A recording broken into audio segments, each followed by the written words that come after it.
Our second topic for the week. Again, the combine. I will arrive in Indianapolis 10 days from right now. It's hard to believe. And that is for a lot of us the unofficial kickoff to the 2025 offseason. And the combine invite list went out. So what do you need to know? Well, first of all, the usual suspects are the ones leading the pack as far as having the most invitees to the combine. Ohio State, my alma mater, leads the pack with 15 guys invited to the combine. Second, you have Georgia and Texas tied for second most at 14 apiece. And then Oregon has 12. All four of those teams were in the CFP quarterfinals. Not surprising that those four would lead the pack. What do you need to know about the makeup of the overall group? Well, to me, the reality of this draft is that the strength of it is probably from about 20 to 70. Just talking to people involved, this isn't a particularly strong draft at the top. It's not one that you want to have a high pick in. And it's going to be hard for teams that are picking up high to trade down. So where's the strength? Well, you got two guys who I think would be indisputably blue chip level players. One is the two-way Heisman Trophy winner, Travis Hunter from the University of Colorado. The other would be Abdul Carter, blue chip pass rusher from Penn State, who's going to draw a lot of comparisons to Micah Parsons. He's a little smaller as a pass rusher. He's played off-ball linebacker as well. He's got some of that position flexibility, and he wore 11. Like LeVar Arrington, our buddy, did at Penn State, and passed it down to Micah Parsons and Abdul Carter. So those two guys would be the blue chip guys. After that, I think you've got a large group of players that there's going to be some disagreement on that probably wouldn't go in the top 10 in some other draft years, right?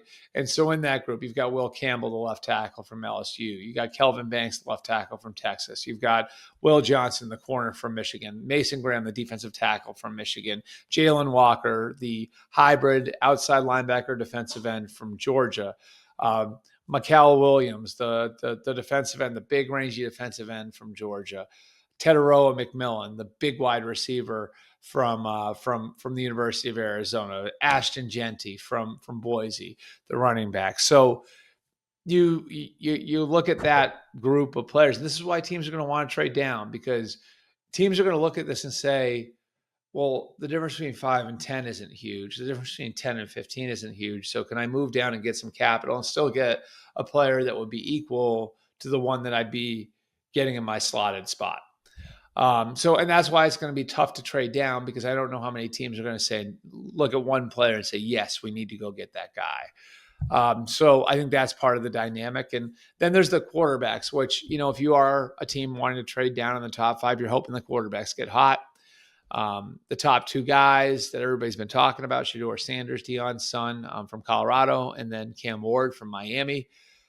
Both those guys are good players. I don't think those guys are close to the top 3 last year. I think if Caleb Williams, if Jaden Daniels, if Drake May were in this year's draft, any of those 3 guys would be the number 1 overall pick. And I don't know that it would be particularly close. So if you're a team picking in the top 5 and you don't need a quarterback, what you're looking for is for Cam Ward and Shedeur Sanders to get hot over the next couple of months. We'll see if it happens or not. But there are teams that don't think there's much separation between those two and a guy like Jackson Dart from Ole Miss, who could go at the top of the second round. So if you're a team like the Giants, or if you're a team like the Titans, you could look at it and say, we could get Jackson Dart at the top of the second round. Maybe we get a bridge quarterback for him to compete with. And then, if it doesn't work out, we can jump back in the first round and draft one again next year. Whereas if you take Cam Ward or Shedeur Sanders in the top 5, how does that work out for you? It's an interesting question to ask, because I think at that point, save for the example of the Cardinals drafting quarterbacks in back-to-back years up high, when it was Josh Rosen in 2018 and then Kyler Murray in 2019. Usually when you're drafting a quarterback that high, it takes you out of the market for the next few years. So lots of moving dynamics with the quarterbacks, lots of moving dynamics in the class. With the makeup of the class is what it is.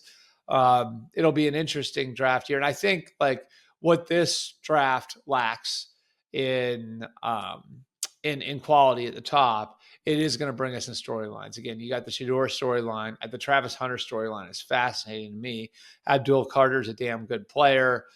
What is Cam Ward? I think we're going to be talking a lot about his personality, everything that's around him. So there's at least going to be stuff to talk about over the last couple of months, which of course we're grateful for here